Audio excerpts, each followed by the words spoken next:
Hi hello welcome back to my channel. അപ്പോൾ ഇന്ന് ഞാൻ വന്നിട്ടുള്ളത് സിമ്പിളായിട്ടുള്ളൊരു കേക്ക് ഡെക്കറേഷൻ വീഡിയോ ആയിട്ടോ. ഇതിൻ്റെ റെസിപ്പിയൊക്കെ നമ്മൾ പണ്ട് നമ്മളെ ചാനലിൽ കാണിച്ചിട്ടുണ്ട്. അതുകൊണ്ട് ഞാനിതിൽ റെസിപ്പിയൊന്നും ഉൾപ്പെടുത്തിയിട്ടില്ല, ഡെക്കറേഷൻ മാത്രമേ കാണിച്ചിട്ടുള്ളൂ. 1 kg അളവിലുള്ള ബ്ലാക്ക് ഫോറസ്റ്റാണ് കേക്ക് വരുന്നത്.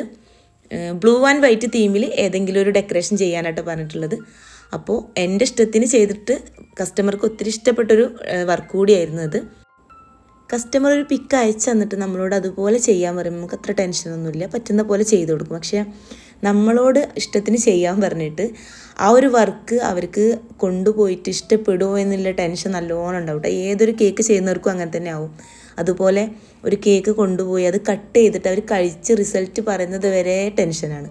അത് നമ്മൾ എത്ര കേക്ക് ചെയ്യുന്നത് പരിചയമുള്ള ആളാണെങ്കിലും നമ്മൾക്കറിയാം നമ്മുടെ കേക്ക് അടിപൊളിയാവും എന്നൊക്കെ. പക്ഷെ എന്നാലും അവരുടെ വായന ഒരു മറുപടി കിട്ടണം, അപ്പോഴേ നമ്മൾ ഓക്കെ ആവുള്ളൂ. ക്യാഷ് അല്ല ഇതിന് പ്രധാനമായിട്ട് നോക്കുക കേട്ടോ. അപ്പോൾ ഇതാ തലേ ദിവസം ക്രം കോട്ട് ചെയ്ത് ഫ്രിഡ്ജിൽ വെച്ചിട്ടുള്ള കേക്കാണ്. കസ്റ്റമർ കൊണ്ടുവന്നതിന് കുറച്ച് മുമ്പായിട്ടാണ് കേട്ടോ ഞാനിങ്ങനെ ഫിനിഷിംഗ് വർക്ക് ചെയ്യാറുള്ളത്. ക്രം കോട്ട് ചെയ്ത് ഫ്രിഡ്ജിൽ വെച്ചിട്ടുണ്ടെങ്കിൽ ഗുണം എന്താണെന്ന് വെച്ചാൽ കേക്ക് ഫിനിഷ് ചെയ്യുന്ന സമയത്ത് നമുക്ക് ബുദ്ധിമുട്ടൊന്നും ഇല്ലാതെ ചെയ്യാൻ പറ്റും. അല്ലെങ്കിൽ ക്രംസും കാര്യങ്ങളൊക്കെ പുറത്തേക്ക് വന്നിട്ട് കേക്ക് അത്ര ഒരു വൃത്തി ഉണ്ടാവില്ല. കേക്ക് അങ്ങനെ ഫിനിഷ് ചെയ്തെടുത്തതിന് ശേഷം മുകൾ വശത്ത് നൈഫ് വെച്ചിട്ടുള്ള ഡിസൈനാണ് കൊടുത്തിട്ടുള്ളത്. ഓവറായിട്ടുള്ള വർക്കൊന്നും ഈ ഒരു കേക്കിൽ കൊടുത്തിട്ടില്ല കേട്ടോ. പിന്നെ ഈ ഒരു കേക്കിൽ അവർ ബ്ലൂ ആൻഡ് വൈറ്റ് തീമാണ് പറഞ്ഞിട്ടുള്ളത്. അപ്പോൾ ലൈറ്റായിട്ടുള്ള ബ്ലൂ കളറ് ഇതതുപോലെ ഒന്ന് സ്പ്രെഡ് ചെയ്ത് കൊടുക്കുന്നുണ്ട്. പിന്നെ ഈ കേക്കിൽ ഓവറായിട്ടുള്ള കളറ് കൊടുക്കാതിരിക്കുക കേട്ടോ നല്ലത്. പിന്നെ കസ്റ്റമർ അത്ര നിർബന്ധം പറയുമ്പോൾ നമ്മൾ അതുപോലെ ചെയ്ത് കൊടുക്കുന്നതാണ്. ചിലർ ഡ്രസ്സിൻ്റെ അതേ കളറിൽ വേണം പറഞ്ഞിട്ടൊക്കെ വരുമ്പോൾ അങ്ങനെ ലൈറ്റായിട്ട് കൊടുക്കാൻ ശ്രമിക്കാറാണ്. കാരണം ചെറിയ മക്കളാണ് കൂടുതലായിട്ട് കേക്ക് കഴിക്കുന്നുണ്ടാവുക. അപ്പോൾ ഈ കളറൊന്നും അത്ര നല്ലതല്ല നമുക്ക്. ഇതുപോലെ കേക്കിന് മുകളിൽ വിപ്പിംഗ് ക്രീം ആക്കി കൊടുത്തതിന് ശേഷം ജസ്റ്റ് ഒന്ന് ഫിനിഷ് ചെയ്തെടുക്കുക. ഇത് ഓവറായിട്ട് ഫിനിഷ് ചെയ്യേണ്ട ആവശ്യമില്ല കേട്ടോ, ഇതിങ്ങനെ ഒരു വർക്കാണ്.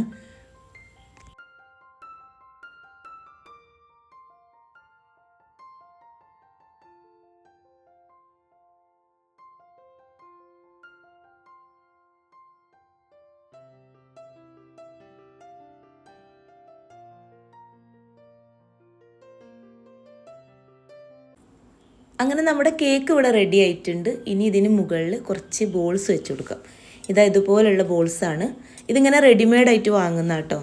ആദ്യം നമ്മൾ ഫോണ്ടൻറ്റ് വെച്ചിട്ടാണ് അത് ചെയ്തിട്ടുണ്ടായിരുന്നത്. ഫോണ്ടൻറ്റ് വെച്ച് ചെയ്യുമ്പോൾ കുറേ മെൽറ്റായിട്ടുള്ള പ്രശ്നങ്ങളൊക്കെ വരും. ഇതാകുമ്പോൾ നമുക്ക് അങ്ങനത്തെ പ്രശ്നങ്ങളൊന്നുമില്ല. ഇതൊരു പാക്കറ്റിന് 60 രൂപയുടെ റേറ്റ് വരുന്നത്. പല കളറിലും നമുക്കിത് കിട്ടുന്നുണ്ട് കേട്ടോ. അങ്ങനെ നമ്മുടെ കേക്കിന് മുകളിൽ ഇത് ഓരോന്നായിട്ട് ഇങ്ങനെ വെച്ച് കൊടുക്കാം. ലൈറ്റ് ബ്ലൂവും വൈറ്റ് കളറിലും ഉള്ളത് എടുത്തിട്ടുണ്ട്. അത് മിക്സ് ആക്കിയിട്ട് വെച്ച് കൊടുക്കുക കേട്ടോ.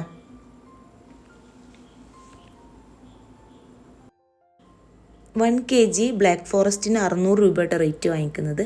അപ്പോൾ ഇതുപോലെ ഇങ്ങനത്തെ വർക്കും കാര്യങ്ങളൊക്കെ വെക്കുന്നൊരു കേക്കാണെങ്കിൽ 150 രൂപ എക്സ്ട്രാ വാങ്ങിച്ചിട്ടുണ്ടായിരുന്നു. കാരണം ഈ ഒരു കേക്ക് ഹൈറ്റുള്ള കേക്കാണ്. ഹൈറ്റ് വരുമ്പോൾ സാധാ നമ്മൾ നോർമൽ 1 kgയുടെ ബോക്സിൽ കൊണ്ടുപോകാൻ പറ്റില്ല. അപ്പോൾ ഹൈറ്റുള്ള ബോക്സിൻ്റെ റേറ്റും അതുപോലെ ഈ ഒരു ബോൾസിൻ്റെ റേറ്റ്, ഇതിന് മേലെ ബട്ടർഫ്ലൈ അതുപോലെ ഹാപ്പി ബർത്ത്ഡേ കുറച്ച് റേറ്റുള്ള ടോപ്പറൊക്കെ ആയിട്ട് വെച്ചിട്ടുണ്ടായിരുന്നത്. അപ്പോൾ അതിൻ്റെ ഒക്കെ ഉൾപ്പെടുത്തിയിട്ട് 150 രൂപ വാങ്ങിയിട്ടുണ്ടായിരുന്നു കേട്ടോ.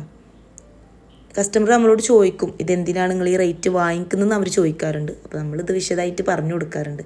ജസ്റ്റ് ഇത് വീഡിയോയിലൊന്ന് സൂചിപ്പിച്ചെന്ന് മാത്രം കേട്ടോ. അപ്പോൾ ഇതുപോലെ അടിയിലും മുകളിലൊക്കെ ബോൾസ് വെച്ചിട്ട് ഡെക്കറേറ്റ് ചെയ്തിട്ടുണ്ട്. ഇനി കുറച്ച് ബട്ടർഫ്ലൈസൊക്കെ ഇങ്ങനെ വെച്ച് കൊടുക്കാം കേട്ടോ.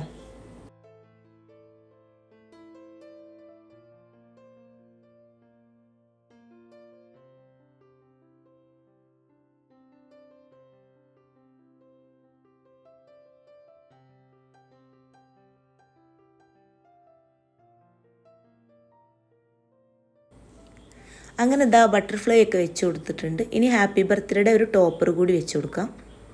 ഈ ഒരു കേക്കിന് മുകളിൽ അവർ പേരെഴുതാനൊന്നും പറഞ്ഞിട്ടില്ല കേട്ടോ. ഇപ്പം മിക്ക കസ്റ്റമറും പേരെഴുതാൻ പറയാറില്ല. ബർത്ത്ഡേയുടെ നല്ലൊരു ടോപ്പർ വെച്ചാൽ മതി എന്നാണ് പറയാറ്. അങ്ങനെ നമ്മുടെ കേക്ക് റെഡി ആയിട്ടുണ്ട്. ഫൈനൽ ലുക്ക് ഇതാണ്. നിങ്ങൾക്കൊക്കെ ഇഷ്ടമായിട്ടുണ്ടെങ്കിൽ ലൈക്ക് അടിക്കുക, കമൻറ്റ് ചെയ്യുക, അഭിപ്രായങ്ങളൊക്കെ അറിയിക്കുക കേട്ടോ. പിന്നെ അടുത്ത നല്ലൊരു വീഡിയോ ആയിട്ട് നമുക്ക് വീണ്ടും കാണാം ഇൻഷാ അല്ലാ. Thank you for watching.